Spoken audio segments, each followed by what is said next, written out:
Hello दोस्तों, तो स्वागत है मेरे चैनल टॉप हिंदी एनीमे में। तो पिछले एपिसोड में हमने देखा था कि क्विंचन और ब्लैक स्लेव दोनों स्लम एरिया में जाते हैं। यहाँ पे फेंग फैमिली का एल्डर ऑलरेडी क्विंचन के फ्रेंड्स को मारने और प्रिंसेस को किडनैप करने आए थे, मगर इससे पहले क्विंचन यहाँ पे आ जाता है और इन्हें इनसे बचाता है। क्विंचन के ऑर्डर के अनुसार ब्लैक स्लेव इन सभी बंदों को मार देता है। इनके मरने के बाद क्विंचन को पता चलता है कि इसके फ्रेंड्स के साथ यहाँ पे क्या क्या हुआ है और फेंग फैमिली का इसमें कितना इन्वॉल्वमेंट है। इन सभी की बातों को सुनने के बाद क्विंचन फेंग फैमिली के घर जाने का डिसाइड करता है ताकि ये क्विंसुए को फेंग बो से शादी करने से रोक सके।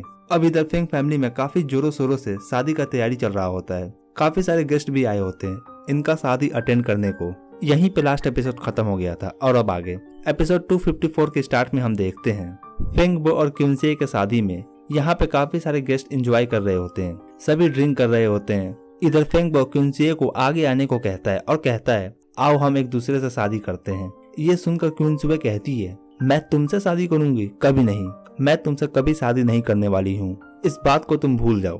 ये सुनकर फेंग बो का फादर फेंग मू कहता है बस बहुत हुआ, तुम्हें पसंद हो या नहीं, मगर आज तुम्हारा शादी मेरे बेटे से होने वाला है और इस बारे में तुम कुछ भी नहीं कर सकती, शादी आज होकर ही रहेगा। ये सुनकर क्विंसुए काफी गुस्सा होती है, मगर ये कुछ कर भी तो नहीं पाती इन सब के बीच। अब फेंग बो क्विंसुए के सर को पकड़कर इसे घुटने के बल बैठा देता है और इसे थोड़ा टॉर्चर करने का कोशिश करता है, मगर फिर भी क्विंसुए कहती है मैं मर क्यों ना जाऊं, मगर आज मैं तुमसे शादी नहीं करने वाली, तुम्हें मेरे डेड बॉडी से शादी करना होगा। इधर ये गेस्ट जो शादी में आए हुए थे ये सब इस सीन को देखकर काफी एंजॉय करते हैं। यहाँ पे ये फेंग बो को चीयर कर रहे होते हैं इसके इस बिहेवियर के लिए और इसे इस तरीके के बिहेवियर के लिए इसे बढ़ावा दे रहे थे। मगर तभी अपना हीरो और इसका पूरा टीम यहाँ पे पहुंच जाता है। क्विंचन कुछ गार्ड्स को मारते हुए यहाँ पे एंटर करता है। क्विंचन को यहाँ पे इस तरीके से आता देखकर सभी हैरान हो जाते हैं।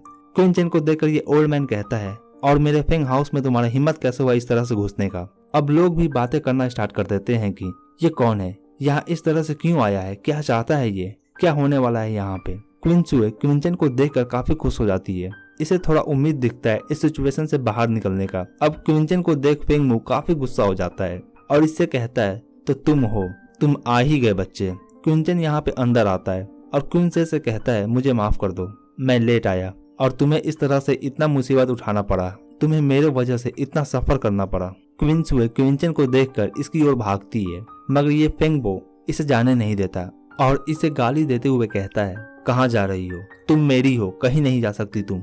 ऐसा इसे करता देखकर क्विंचन इसे कहता है अभी छोड़ दो इसे, नहीं तो अंजाम बुरा होगा। तो ये सुनकर फेंग बो कहता है तुम 5 किंगडम के बेकार नकारा लड़के हो, तुम एक वेस्ट लड़के हो, तुम्हें लगता है कि तुम काफी पावरफुल हो, मगर ऐसा नहीं है। मैं आज तुम्हें दिखाता हूँ कि एक जीनियस कैसा होता है, मैं रियल जीनियस हूँ। और ये शॉर्ट टेक्निक से क्विंचन पे अटैक करने लगता है। इसे ऐसा करता देखकर यहाँ पे लोग कहते हैं कि ये तो रेनी स्वॉर्डमैनशिप है, ये बच्चा बड़ी मुसीबत में है, अब इसे कोई नहीं बचा सकता। क्विंचन इसके अटैक से बचने के लिए अपने चारों ओर एक बैरियर बनाता है। फेंग बो का अटैक क्विंचन के बैरियर पे ही आकर रुक जाता है। फिर ये फेंग बो खुद आकर क्विंचन पे अटैक करता है, मगर क्विंचन इसके अटैक को भी अपने उंगली से रोक लेता है। क्विंचन इस मौके का काफी अच्छे से फायदा उठाता है और इस फेंग बो को पकड़ लेता है और इसके गर्दन पे उंगली रखते हुए कहता है क्विंसुए को इस ओर आने दो, वरना तुम्हारा बेटा तो आज गया, मैं मार दूंगा इसे। ये देखकर सभी चौंक जाते हैं, जिसे ये एक जीनियस समझते हैं। ये तो बिल्कुल नकारा निकला। फेंग मू यहाँ पे कहता है मेरे बेटे को छूने का हिम्मत कैसे किया, अगर इसका एक बाल भी बाका हुआ फिर देख लेना क्या होगा, मैं तुम्हारा टुकड़ा टुकड़ा कर दूंगा। इधर ये भी क्विंसुए को पकड़ लेता है और कहता है मेरे बेटे को छोड़ दो, वरना मैं इसे मार दूंगा। अब क्विंचन ये देखकर कहता है तो अब तुम मुझे धमकी दोगे, ठीक है फिर। क्विंचन अब फेंग बो के चेस्ट पे अटैक करता है। फेंग बो यहाँ पे काफी डर जाता है, ये मरना नहीं चाहता है। डर के कारण ये यहाँ पे अपने पैंट में पेशाब कर देता है, पूरा फर्श गीला कर देता है और जोर जोर से रोने लगता है मुझे नहीं मरना, मुझे नहीं मरना, फादर मुझे बचा लो इससे, मैं मरना नहीं चाहता। अब क्विंचन कहता है अब मैं और इंतजार नहीं करूंगा, मैं 3 तक गिनूंगा, अगर तुमने क्विंसुए को नहीं छोड़ा फिर मैं इसे मार दूंगा। अब तुम डिसाइड कर लो, यहाँ पे सभी मरेंगे या तुम क्विंसुए को छोड़ दोगे। फेंग मो क्विंचन के बातों को सुनकर ये भी चौंक जाता है, इसे बिल्कुल भी ऐसा रिएक्शन इससे उम्मीद नहीं था। इधर फेंग बो क्विंचन से माफी मांगने लगता है और कहता है अगर तुमने मुझे जाने दिया तो फिर मैं और मेरा फेंग फैमिली कभी भी तुम्हारे पीछे नहीं आएंगे और ना ही कभी भी तुमसे पंगा लेंगे। अब क्विंचन काउंटिंग करना स्टार्ट कर देता है, 1, 2, और जैसे ही क्विंचन 2 तक काउंट करता है फेंगमो कहता है, रुको, मैं इसे छोड़ने को तैयार हूँ। मैं इसे तुम्हारे साथ यहाँ से जाने दूंगा, मगर तुम्हें मेरे बेटे को चोट नहीं पहुँचाना है। अगर तुमने मेरे बेटे को नुकसान पहुँचाया फिर मैं क्या करूँगा तुम देख लेना। और फिर ये क्विंसुए को जाने देता है। क्विंसुए को रिलीज होता देखकर यहाँ पे लोग भी हैरान हो जाते हैं। ये काफी आसानी से क्विंसुए को इससे छुड़ा लिया। अब क्विंसुए क्विंचन से कहती है, तुम्हें नहीं आना चाहिए था यहाँ पे। क्विंचन इसे पेवेलियन मास्टर सियाओया के पास जाने को कहता है। ये अपने फ्रेंड के पास चली जाती है।